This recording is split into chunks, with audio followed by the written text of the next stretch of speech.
I'm glad I got that out of my system. Oh. Just setting the tone.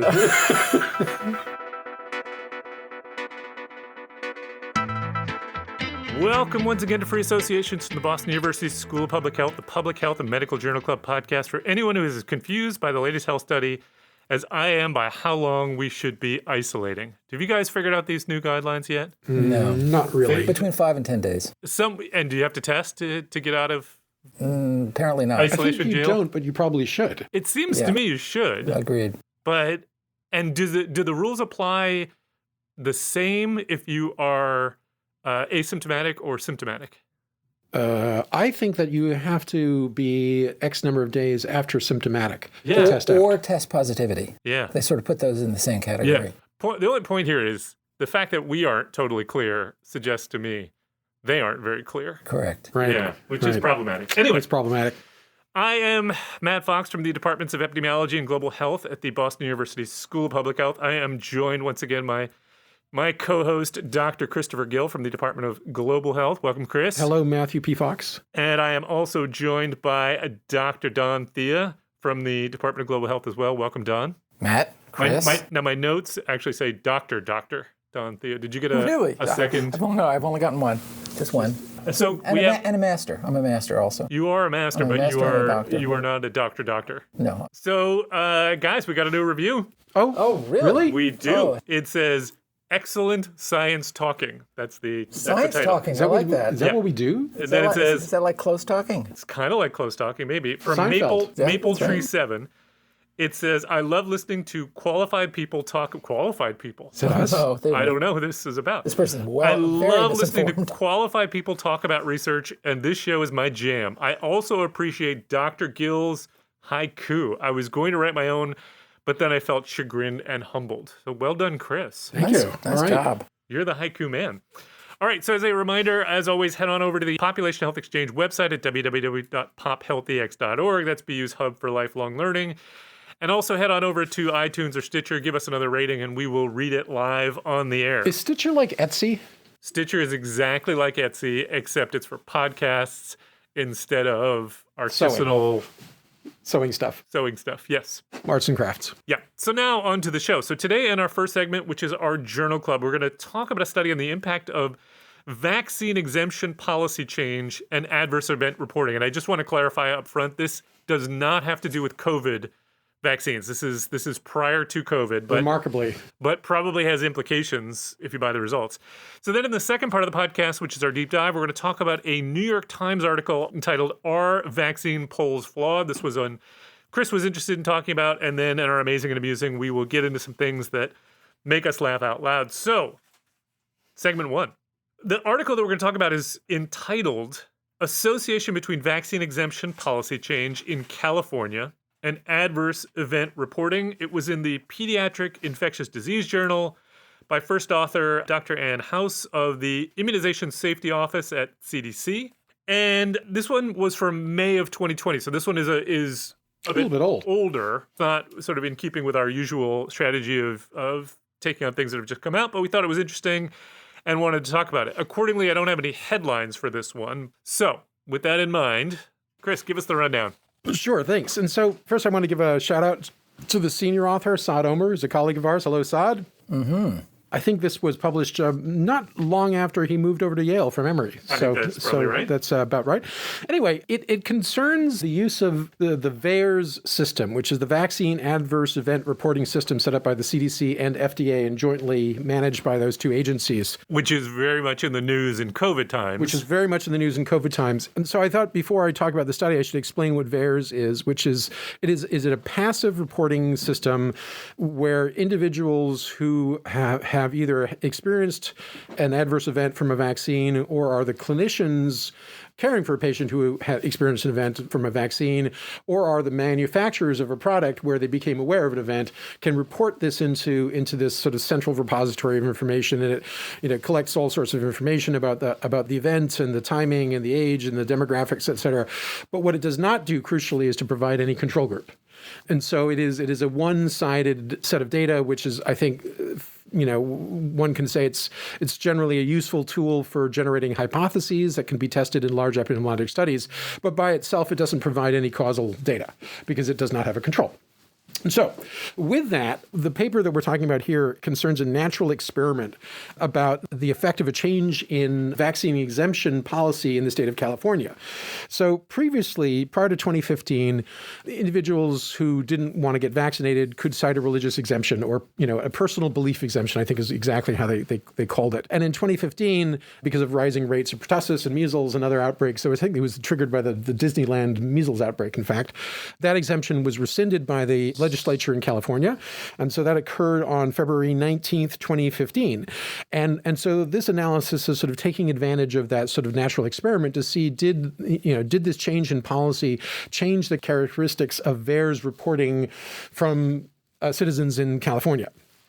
And so what they did was to follow this cohort of individuals from California who had reported events in VAERS, and they then categorized them by who was reporting. And the three groups that they looked at were parents reporting, clinicians reporting, or manufacturers of vaccines reporting.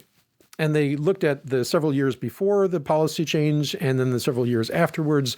And they did indeed notice some shifts in the sort of the patterns of reporting and also the kinds of adverse events that were being reported.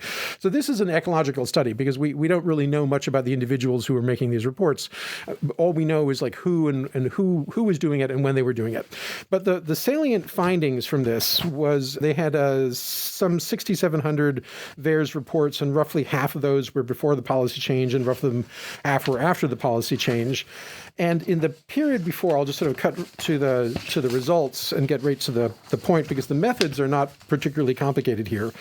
Right. It's essentially a pre-post. It's a pre-post, right. And so in the pre-period, about 13.5% of the reports were coming from parents. And in the post-implementation of this new policy, almost 23% of the VAERS reports were coming from parents. And there was a sort of reciprocal decline in the proportion that came from the manufacturers themselves of 11% in the pre-period and 7% in the post-period. Now, a lot of things are going on during this time. And so there's some other sort of funny things in these data. But let me focus on the parent reporting aspect first. So, obviously there was a big increase, from 13.5% to almost 23%. Following this policy change. And the inference that they're drawing is that this was essentially, a phenomenon of squeezing the toothpaste tube. That previously a lot of these exemptions had been based on religious or personal belief exemptions, but since that track was now removed, they were moving to citing medical exemptions instead based on adverse events reporting. That's the theory. Now, the analysis doesn't quite draw that conclusion tightly, I would say. Mm-hmm. It can't, perhaps this methodology can't, but it is circumstantial. It is certainly plausible this would be the case. And there are some other elements to their analysis that suggest that probably this did play some role, and that is in the nature of the adverse events that were being reported. So in the pre-period, there's a long list of adverse events that were pulled in using ICD-9 codes, using preferred terms on MEDRA, which is this database for classifying adverse events according to, primary syndromes. So like, for example, people could report sore throat or strep throat or pharyngitis or, pain in throat as being, in many different ways. But then some coder's job is then to harmonize those and call it all pharyngitis. And so that's what the MEDRA system does. And so in the post period, what you saw is the emergence of a number of adverse events claims that were really absent or very rare in the pre-shift period. Mm-hmm. And these included, quote, abnormal behavior, screaming, autism, developmental delay, staring, aggression, speech disorder developmental, and decreased eye contact. And also sensory disturbance. And these are all, I think, synonyms in some way for autism spectrum disorders. Agreed. And so it's sort of interesting that these are the events that were that ticked up in the post-policy shift period. Now, it's interesting because not really very much changed in terms of the vaccines that were being used, but there was one change, which I'll get to. And so it is entirely plausible and within the, consistent with their theory that this is more about advocacy and belief than it is about true medical. Because as we know, there has never been a link, in fact, proved between vaccine exposure and any of these outcomes. So it's sort of interesting that these are the ones that crept in. It's also interesting that there was a significant delay between when the event occurred in the pre and the post period. So in the pre period, an event would occur, and within about 7, 8, 9 days, it would get reported into VAERS. And in the post period, that had gone up to like 20 or 30 days. And so it also sort of hints to a change in the way that these events are being reported. And then the last sort of bit of circumstantial evidence was based on, where do these results come from? And I thought that was, a part of the paper that was a little weak, frankly. They do say that there was an increase in reports that came from Contra Costa County, which is adjacent to San Francisco, in the post period, but otherwise not much changed in terms of where these reports were coming from. But this was really a very skinny part of the analysis, I thought. So I thought they probably could have tried a little harder there.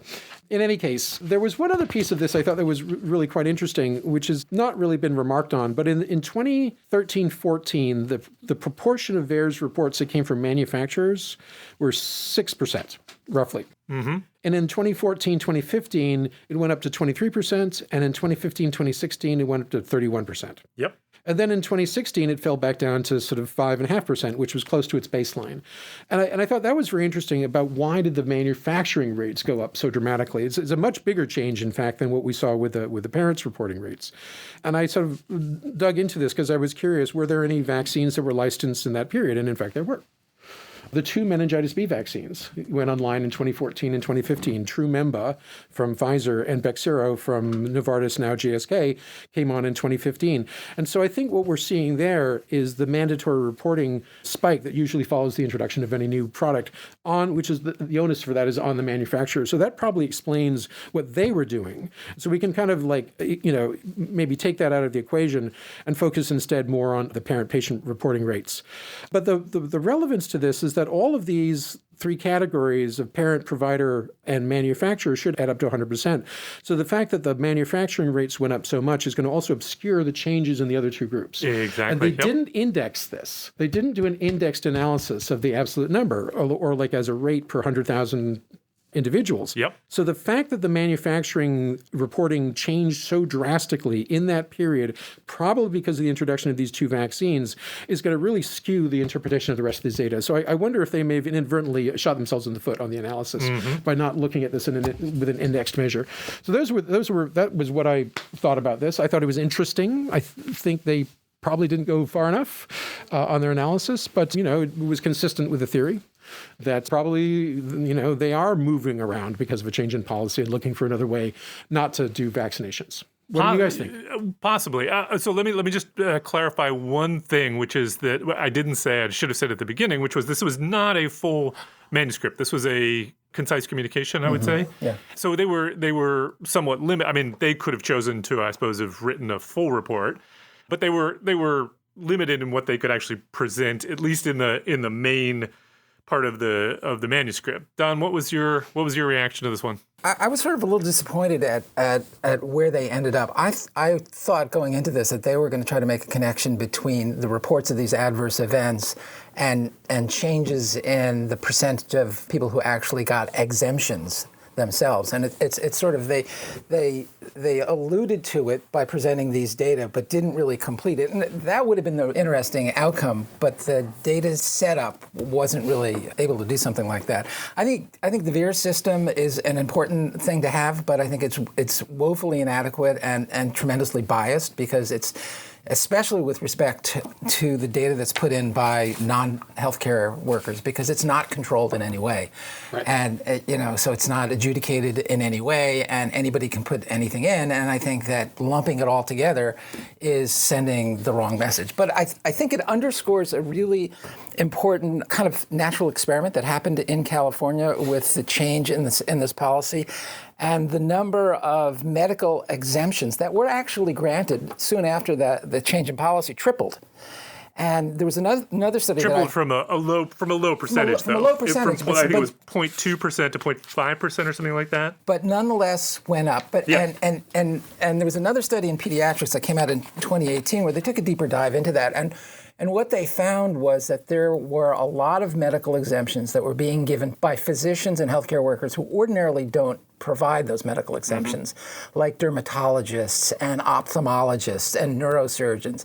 And they also noted that there were some physicians that were giving temporary exemptions after the individual pays $300. So it began to become a vaccine exemption mill. And once that got brought to the attention of the California Medical Board started to take some action against some of these physicians.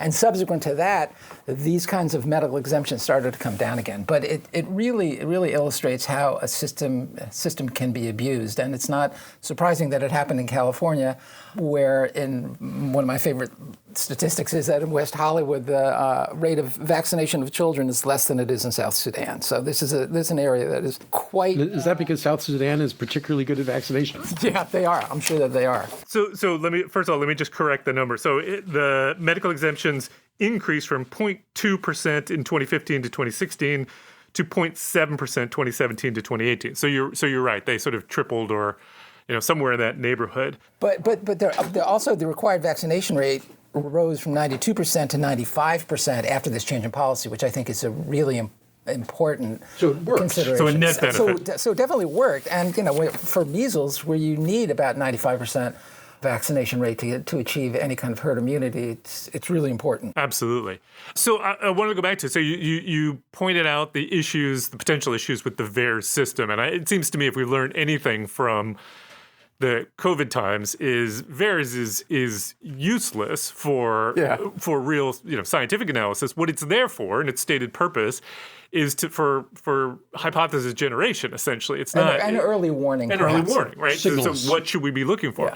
Now, to be fair to these authors, though, they are not trying to say VAERS tells us anything. They're trying to test a hypothesis about the VAERS system. So it seems to me you can use this data to say, were there changes in reporting in the VAERS system?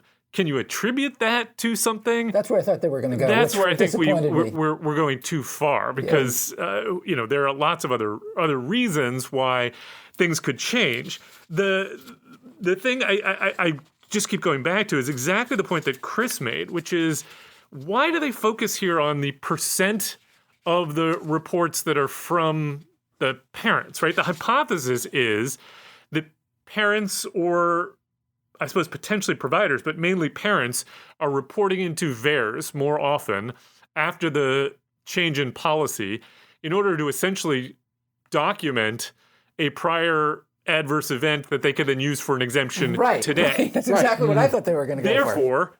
Therefore, we should be focused on what the changes in the parent/patient column tells us, and that goes from anywhere between 138 and 170 reports between 2011 and 2015, up to a high of 213 in 2016, 2017, that drops back down to 181 in 2017, 2018.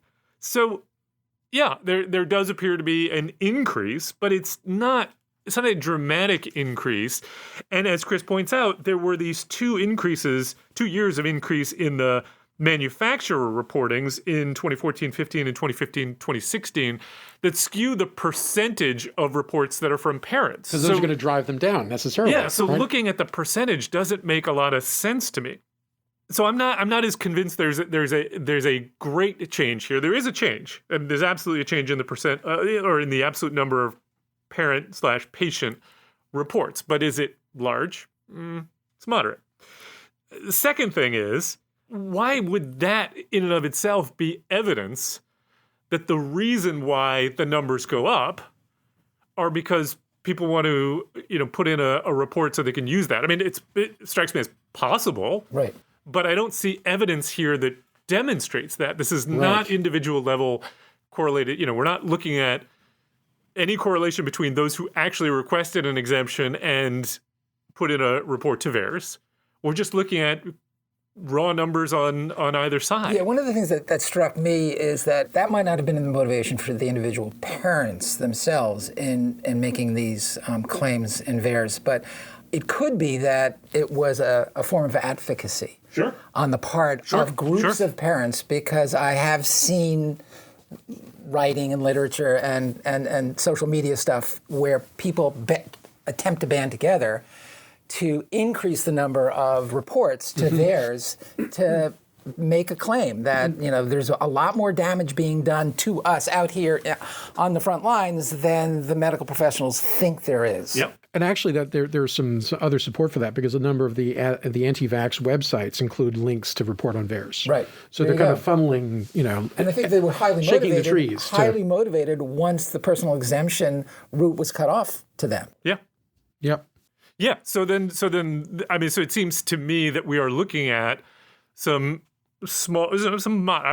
moderate changes in parental reporting that does coincide with a change in the exemption rules.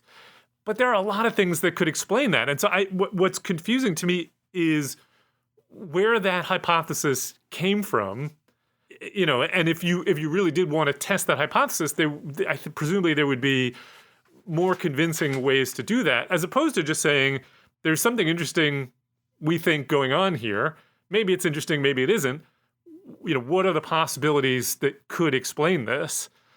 It just feels to me like we're going a step too far to say that this provides support for a hypothesis as to the reason it's why. It's a little bit too far away. Yeah. I agree. Yeah, that's where I was. It's consistent with, but is not proof. Not strong proof yet. Exactly. And it just seems to me it's an interesting finding, but in and of itself doesn't have an explanation.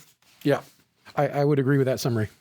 So moving on to our second topic picks up exactly where this one leaves off, because in our second segment, we are going to talk about a New York Times article that Chris wanted to talk about. Sorry, I couldn't remember which one this one came from. That talks about, I suppose I'm overstating that it flows directly from the last segment, but it talks about the reporting on vaccine polls that were done during the pandemic. So now we're talking about COVID vaccines, and you have these polls that are done to try to figure out how many people are vaccinated, so you can get a sense for how much vaccine uptake there is, as opposed to just looking at the reports that states are making, in which you have to wait for the states to report in. It takes time. You can just try to get a sense for how much vaccine uptake there is by doing these polls. And the article focuses on the two biggest polls that were done, both of which were pretty off. Yeah, way off. And the question seems to me then becomes, this is a symptom of a problem that we're seeing not just in vaccines or the health field, but political polling in general, right? We're entering an era where we try to do polling, and we're not getting very accurate answers. And we know that because in this case, you actually can go back to, eventually you can get the reports on the number of people who have actually been vaccinated. With political polling, obviously you have actual votes. You have an election. You have an election. It's pretty good ground truth, I'd say. That's the best poll possible. Right. Definitive. Whereas other things, like, how much would people be, willing to, make some change that would affect their health, or some, what do people think about a different healthcare policy or things like that? We don't have any ground truth to compare to. So we are relying on these polls to inform decision making. Now, obviously, those are political decisions. So how much are they really informed by polling? A fair bit, but they're also informed by political motivations. But my point being, have we entered the era where polling just doesn't work the way that it did in the old days when, when Dewey defeated Truman? Well, fair enough. Those things can go wrong. Where you could do random digit dialing, say, and get a representative sample of the United States, whereas now you can't do random digit dialing in the same way because everybody's got a cell phone. People have cell phones, but random digit dialing doesn't matter. But people don't answer their cell phones is the bigger issue in the same way. Right. Have we entered the era where we've lost a very crucial piece of information to inform policy, whether it be in politics or in health. Yeah. Thoughts? Yeah. I totally agree. And I think one of the things that was brought up in this article that I thought was interesting was the delusion that large numbers equates with more accuracy. And I think that that's something that we've talked about a lot here in this podcast, and it's really, really important. They call it the flaw of big data. Yep. Yeah. That a poorly constructed sampling regime is in no way going to Sample size doesn't help that. it's going to be helped by very large sample sizes. And I think people who are relatively ill-informed become very impressed by those large sample sizes. And one of the things I wonder, Matt, is that whether there's a situation where large sample sizes can overpower a comparison. Whereas if you've got inherent bias in the way the sampling is done, but you've got huge numbers, very, very small differences that are otherwise meaningless, are shown to be statistically significant because they have great numbers. So it's sort of a flaw in the presentation. I think we've paraphrased this many times as getting the wrong answer with better precision. More and more confident in the wrong answer. Yeah, I mean, polling like with effect measures in epidemiology, we suffer from two potential problems: systematic error and random error. Random error goes away the larger your sample size is, and so that's why people are impressed with large polls. Doesn't touch systematic error. Systematic error does not change no matter how big your sample size gets. There are probably some exceptions to that, but generally speaking, doesn't go away, and therefore you are getting more and more confidence in the wrong answer. And I suspect that is those two confluences coming together, the era of big data combined with the era of increase in systematic error associated with, say, in polling, with people not answering their phones. And you try to be fair to pollster, those who do polling, they try to adjust for this. Right. But their methods have not proved overly effective so far. I mean, if you look at the polling, to be fair, one of the other problems is people don't understand when consuming polls what the margin of error really means. Yeah. Because that's just sample size. It's sample size, but it's also so if you look at the polling that was done around the presidential election, the last presidential election here in the United States, or sorry, the one before, the 2016 one, where I think it was Nate Silver's poll gave Trump a 33% chance of winning, and other polls gave him a little bit less, so closer to 20%. But 20% chance of winning does not mean 0% chance of winning, and 33% definitely doesn't. Right. So understanding, I said margin of error. What I really mean is understanding probabilities. They see it as horse race rather than as a probability, right? What do you mean? They see if someone has an 80% chance of winning, people will often interpret that as this person has 80 votes and that person has 20 votes, and therefore it's a landslide and they're definitely going to win. That is not what the statistic means at all. Right. It means if this race happened 10 times, in 8 of them, one person would win, and 2 of them, the other person would win, and we came up with one of the ones on the lower side. With a 33, if you give somebody a 33% chance of winning, it's not all that surprising that someone would win, right? Every third time. But we see 30. Our minds say Hillary Clinton had a 66% chance of winning. She's going to win. Right. That's and you're absolutely right, Chris. It is, because people look at the 66 to 33 and think of that as a set of votes, the voting margin, right? Which is totally wrong. But with that said, I mean, I think we look back on the 2016-2020 elections and the 538 polls in particular as being examples of the same Delphi Facebook phenomenon that we are systematically, as you were talking about earlier, we're systematically... Just to clarify, Delphi and Facebook are the 2 polls that they referenced in this article. That's what you're referring to. Right. One of the polls is the Delphi Facebook survey, and the other one was the Census Bureau's Household Pulse survey. And the Delphi Facebook gets 250,000 responses per week. So it's got astonishing statistical power and precision. But what it cannot adjust for is systematic error, because the kind of people who fill out surveys on Facebook are different from the kinds of people who don't fill out surveys on Facebook. And it's the same thing with people who answer their phones when asked if they're going to, or give the right answer, a frank answer when they're being queried. Both of those are examples of systematic error. And what we learned after 2016 is that many of the Trump voters have different characteristics in terms of their response to surveys. And so they were systematically undercounted in those surveys. And this is probably why they're wrong. And that has nothing to do with precision. It's all about bias. Yep. In our 702 class, I'm going to call it our 702 class, even though you invented the class, Matt, but we've all taught it. one of the examples I would give about precision and bias was the example of a hunter looking at a target, right? You've got a scope and you've got a tripod and you see the target and you pull the trigger, and if if the person firing the gun is competent, the bullets should cluster very close together if the gun is true, right? Now, if you then come along with a little bell pin hammer and go tap, tap on the side of the scope, all the bullets are going to go to the left, but they'll still be clustered in a small range. And so that's precision, is the size of the clustering. Whereas the bias is whether it's actually hitting the center of the target. On average, Now, yep. the thing is that in the hunter experiment, we know the ground truth because we can see the target. But in most things, the target is missing. So we don't know that the bell peen hammer's gone tap, tap to the left and all the bullets are systematically moving left. We don't know that ground truth. Until all we see is election the day. clustering. And then we go, oh, this is a very good survey because all the bullets came together in such a small scatter, but it's not the same.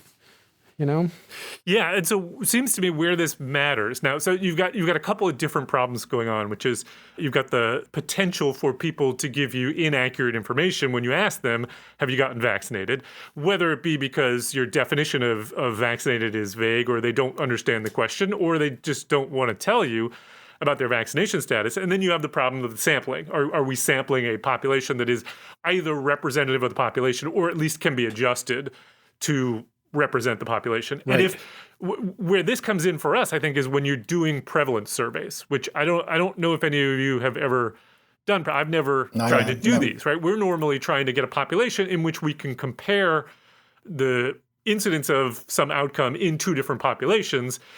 And it doesn't. Well, actually, the Zambia work we've done is a prevalence survey, isn't it? The prevalence of RSV or COVID in not a representative total population, because we for at least for the babies, we attempted to enroll all deaths that occurred in the city over a 3-year period of infants. So that's a prevalence survey. And then we just did PCR testing to see which of those had RSV. So it was not an inferred sample; it was a total sample. Sure. So the challenge is typically with trying to get at prevalence is you need a representative sampling or a strategy that can recover the representativeness of the sampling. And, if you're doing an HIV prevalence survey, you don't really have the same problem of measurement error in the same way, right? The HIV tests are pretty good. They're going to get it right most of the time. I don't have to ask somebody, if you had HIV. I can do a test for it. You don't have to, it's not an opinion. But we still have the problem of the sampling, is how do we find a representative sample of people? And I think this is something we are going to have to grapple with going forward. Because it should be self-evident in a way that people who have been vaccinated, and if you ask them, have you been vaccinated? They're going to say yes, right? Because they are proud of the fact they've been vaccinated and they want to tell you. Whereas if you ask someone who has not been vaccinated whether they've been vaccinated, their motivations are very different. And so right away, those two groups are not symmetrical. The people who want to answer the question because they have been vaccinated and people who don't want to answer the question because they haven't been vaccinated. I suspect it depends on, if we're specifically talking about vaccination, it's going to depend on who you are and where you live. I think there were some people who are vaccinated who don't want to tell you that they're vaccinated. Absolutely, yeah. Except that these surveys are anonymous. So you would think, like, who are they talking, who are they, shade? I'm sort of thinking about one's internal sets of biases and reporting. Because, if I was, really opposed to being vaccinated and someone asked me, have you been vaccinated? I might just say, to heck with you, I'm not going to answer your question. No, but I think there's an analogous situation in terms of exit polls, and when exit poll people leave the exit, when they leave the poll, they're asked who they voted for, and that is an anonymous poll. But I think that there was systematic bias because a lot of the people who voted for Trump didn't want to admit that they voted for Trump. So Trump was quite underestimated the number of votes that Trump got. So I think there is an analogous situation, and people may have an internal motivation to not be truthful. Yeah, I agree. When asked those questions. Yeah, and there's no way that the poll can adjust for that or detect that or... Oh, there are methods. I mean, if we have a sense for how much misreporting there is, we can adjust for that, and we can increase our uncertainty bounds to account for that. I'm not sure that people do the latter, but they do the former. I mean, they certainly do try to account for how much misreporting. But in order to do that well, you need to have a really good understanding of what the misreporting is like, and I suspect that is something that changes over time. I mean, people's willingness to report their being vaccinated, I suspect is very different in COVID times than it would have been pre-COVID times. So I really think it's going to depend on having good information to inform any adjustment that you're going to make for under or over reporting.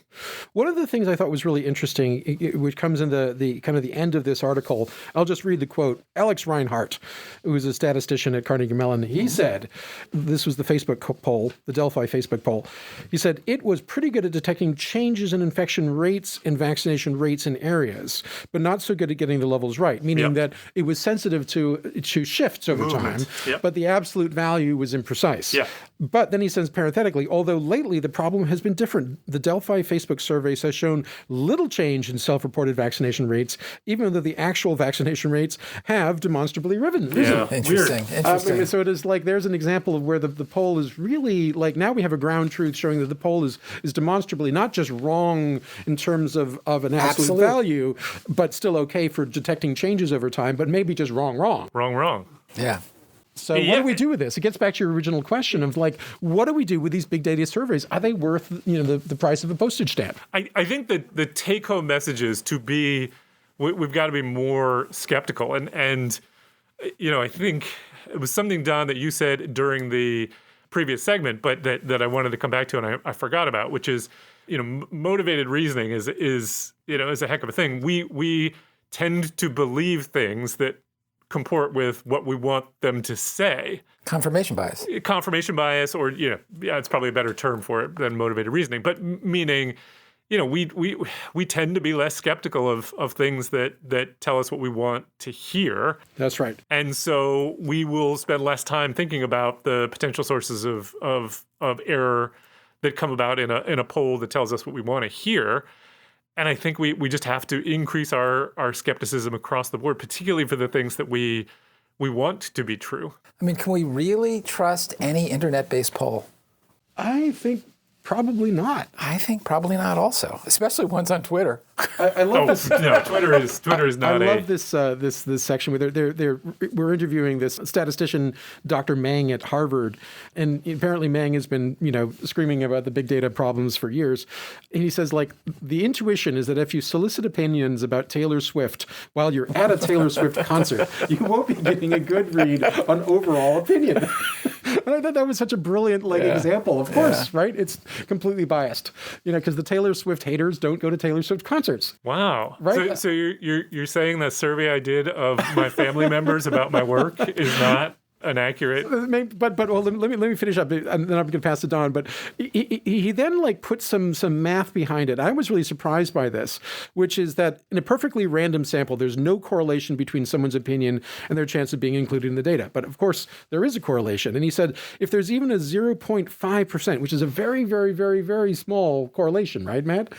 On a scale of 1 to 100, 0.5% seems small. Is that what it said, or is it a correlation of 0.5? He says if there's even a 0.5% correlation, which is very small, and he then says, i.e. a small amount of selection bias, the non-random sample of 2.3 million data points will be no better than the random sample of 400 data points. That's interesting to me. I'd be curious to see the full math on that, because it seemed to me that it would depend on the prevalence of the He says of the thing. But anyway, that's a reduction in the effective sample size by 99.98%.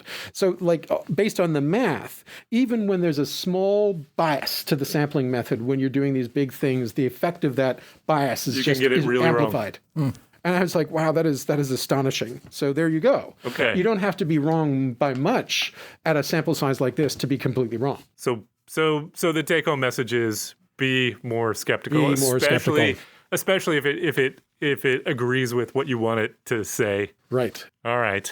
But I am buying stocks in Delphi Facebook Obviously. as we speak. Well, I actually don't think that's a dumb move. Just because they're wrong doesn't mean that they won't be profitable. That's true.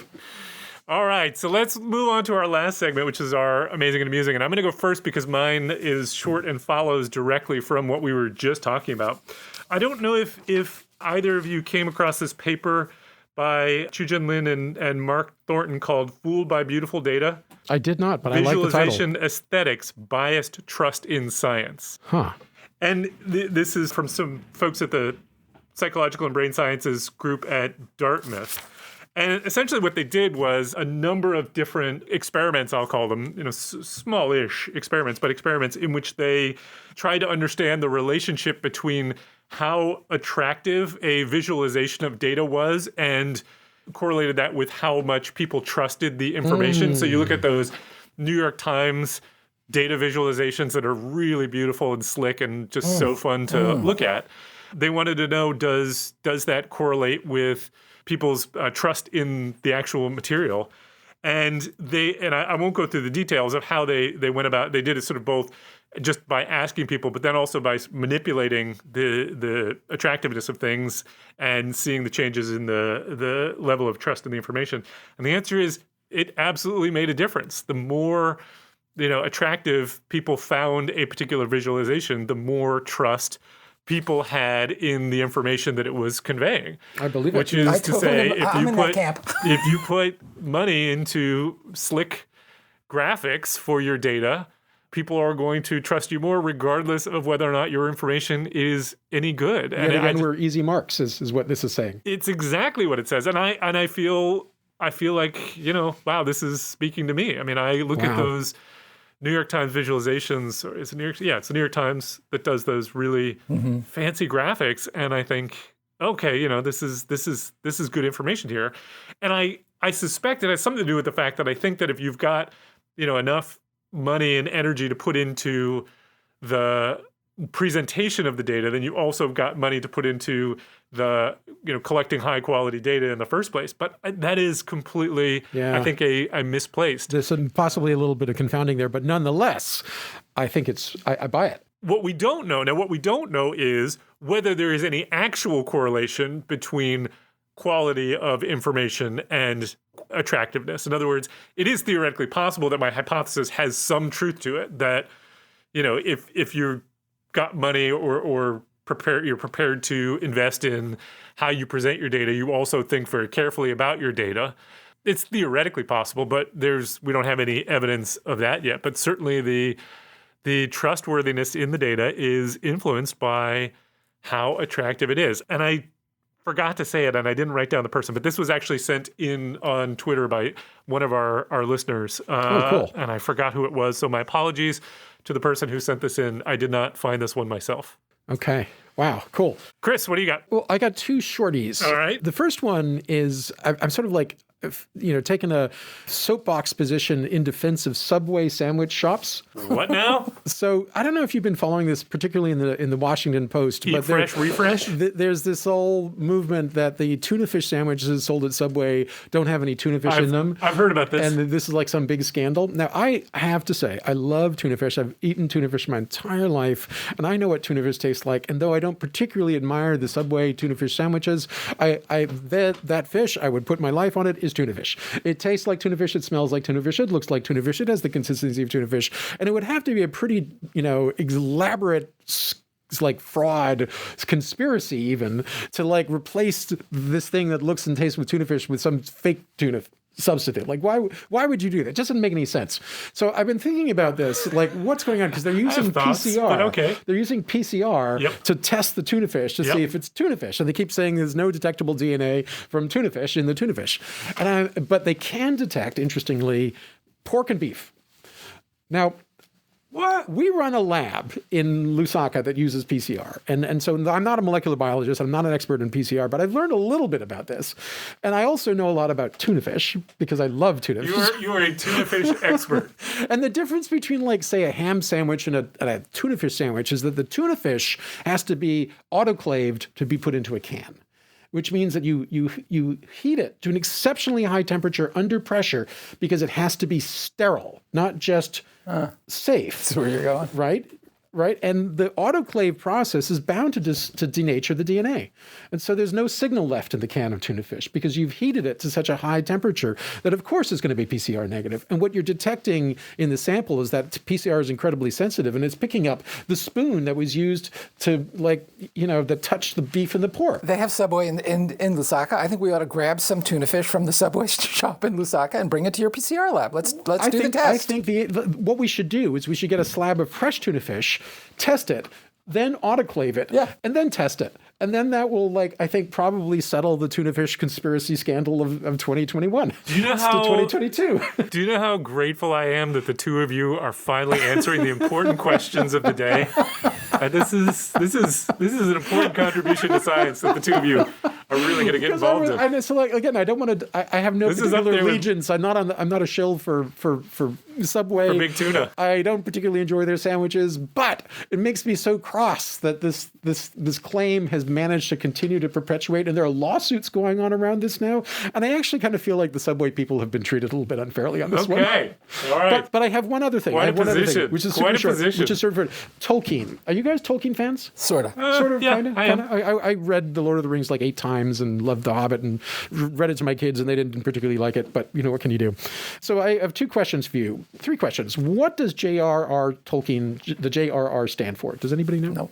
It stands for John Ronald Reuel Tolkien. Okay. Question number 2. Where did he work? Do you remember? A Subway?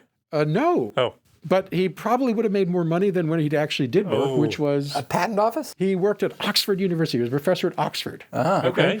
All right. And so then the third thing is that he wrote these books in the 1930s and 1940s. The Hobbit was written like in 1930-ish and was in response to World War I and the atrocities. And so it was like this bucolic, but also the little people, fighting against the big evil, which was Nazism. So there's sort of metaphors there. Anyway, when he wrote these books, there wasn't really much of a movement of what we would call, fantasy fiction yet in the world. And so he was kind of a progenitor. Sure. And there are very few people, I think, who quite recognized how brilliant these books were as works of literature. And so do you know, he was a professor at Oxford. Do you know where his original manuscripts are currently located? Oxford. That's what you would think. Some of them are. Subway? Subway? You are so close. A subway station? A tuna fish They factory? are in the United States, in the Midwest, at Marquette University. What? Wait, In Milwaukee, I have 2 I believe it questions. is. One, why? Number 2, how is that close to a why subway? is this interesting? Well, it just seems so odd that of all the places to put the original, handwritten, because he didn't use a typewriter. He did the entire thing By hand. in calligraphy, no less, along with all his original drawings. And so these original manuscripts are they're kind of like, scrolls In the middle of and nowhere. Wait, are you illuminated texts from the Middle Are you Ages. going to tell us why they ended up there? Yeah, so there was a collector there, William B. Reddy, who was the director of libraries at Marquette, who somehow realized that this stuff is really great and bought them we should get it. for nothing. And they are now archived at the University of Marquette. And there's a whole Tolkien collection there. It's the biggest Tolkien collection in the world in Milwaukee, of all places. Milwaukee? I know where Chris's next road trip is going to be. Milwaukee. Back to the motherland. Milwaukee. All Anyway, right. I thought that was so surprising. You can check in with Laverne and Shirley while you're there. That's right. They were in Milwaukee, right? What was that line? Something Industries? Hoff and Pfeffer Incorporated. Hoff and Pfeffer Incorporated, Yeah. right. It's like a cheap beer. Schlemiel, Schlemazel, Right. Hoff and Pfeffer Incorporated, There which you are go. 2 Yiddish words, by the way. That's Which mean completely different things. Why is the opening to Laverne and Shirley 2 Yiddish words? Because I guess they were Jewish.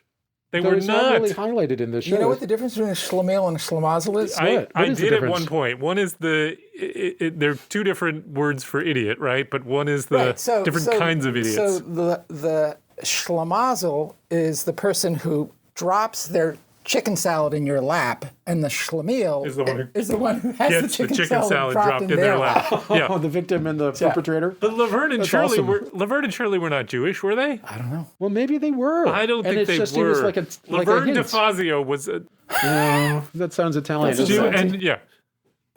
All right. Anyway, I don't know. It's a mystery. Don, what do you got for us? I have 2 short ones. Excellent. It's a trend. No, I have one really long one here. Oh, Okay. that's good too. Excellent. All right. Let me settle in. I just want there to be precedent here. So I have become quite fascinated with machine learning and the production of text material by computers. Oh yeah, this is good stuff. Natural language processing. And so Google has the foremost apparatus to be able to do this. And it's called GP3, I think is what it is. And it is able to actually generate text that is remarkably human-like. And there's an article in Nature in August of 21 by Holly Elise that I thought was absolutely fascinating because apparently what is happening is that this natural language processing is being used by scientists who are not on the straight up and up, who are trying to pad their bibliographies. Write papers. So what they're doing is they're using this natural language processing to inaccurately back translate articles that are written in various places back to English, and they're publishing them in special editions of certain journals that actually have good editorial gatekeeping. Okay, so they're With not the making same authors, though, or? No, they found 860 publications that included at least one of these. They're calling them tortured phrases. So what this is the natural language processing inaccurately translating sort of standard scientific phraseology, and those are a giveaway for these sort of plagiarized publications that are finding themselves in the special journals. Okay, so just so I understand, they're not asking a computer to make up a paper. They're asking the computer in this instance, I'm going to talk about to translate. In this instance, it's really a translation. Yeah. And so some of these tortured phrases that they have picked up that are indicative of this faulty translation is. One is colossal information. What do you think that's? Big data. Big data. The other one is counterfeit consciousness. Confounding? Artificial intelligence. Artificial intelligence. Oh, wow. One is profound neural organization. Deep neural network. Yes. Deep neural network. Leftover vitality. Unexplained variation. Remaining energy. Oh, gosh. Haze figuring. What? Haze figuring? What's that? No idea. Cloud computing. Oh, wow. That's awesome. And then flag to commotion. Flagged signal to noise. Yes. Yes. Oh, wow. Matt, you're brilliant. This is And like then how about this Will is this Shortz. one. Matt, you have to get this one. This one is irregular esteem.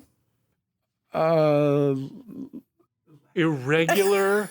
intermittent praise. Irregular esteem is random value. Random values. That's so good. Oh God. That's so good. So So did they go English to like Polish or some of the you just language and then stick it back into, to like- English to do Yeah, a double filter and see what apparently, the translation I think algorithm does? Oh, that's so good. I could double my total catalog through this. This is great news. That is so. Isn't that hysterical? You just have That to is aim so low. interesting. Yeah. Wow. Okay. One other thing about that, this GPT-3 that has been created by Google is perfectly constructed for language processing, and the English language is based on 27 letters. And they have incidentally used this same approach for determining what the three-dimensional folding pattern of proteins is. And they apparently have been recently able to do that with great precision and success, which is going to revolutionize drug development. Wow. And it's because there are essentially 20 amino acids. Yeah. So putting the amino acids in a particular sequence and then inferring how they're going to fold is a very similar task to constructing sensible sentence structure from words that are comprised of 27 letters. Wait, what's the 27th letter? 26 Z, letters? isn't it? How many letters in the I alphabet? thought we had 26 space, letters. Space. Oh, the space. Got it. Oh, It's fascinating. that is fascinating. That is so cool. You gotta send me that article. That is Parenthetically, fantastic. Have either of you guys heard of the European Society of Medicine? I recently got tagged by them to come and present our COVID data at their annual conference in this is one of Barcelona. those- This is one of those like, Yes, I flaky have as conferences well. that probably Yep. does. And I think they actually do have a conference, but the European Society of Medicine It's a predatory appears conference. to be a fraud, and the whole Yeah, thing yeah. is anyway. So I went on Beale's list and found all sorts of quotes with like verbatim sets of dialogues that they had sent to me. And so I wrote back to them referring them the link and showing that their conference has been tagged as fraudulent. And the director of the program, the Grand Poobah, M. Osman, MD, writes back to me, well, if you can't come, perhaps you'd like to send one of your graduate students. There you go. I was like, boy, there's not even a hint of shame here. They don't give up. Wow. All right. Well, that is the end of our program. If you got any feedback on this or any other episode, or you want to suggest a study or a topic for us to take on, you can tweet us at @PopHealthyX, or you can tweet me at @ProfMattFox, or Don at @DTheo1, or Chris at ID.Giller. You can find us on the Population Health Exchange website at www.pophealthex.org. We want to thank Leslie Talalian, Assistant Dean of Lifelong Learning at the BU School of Public Health, for supporting the podcast, and Nick Guler for sound editing and building a studio from scratch for us to record in today. Thanks for joining us. We hope you enjoyed it, and we hope you will download our next episode.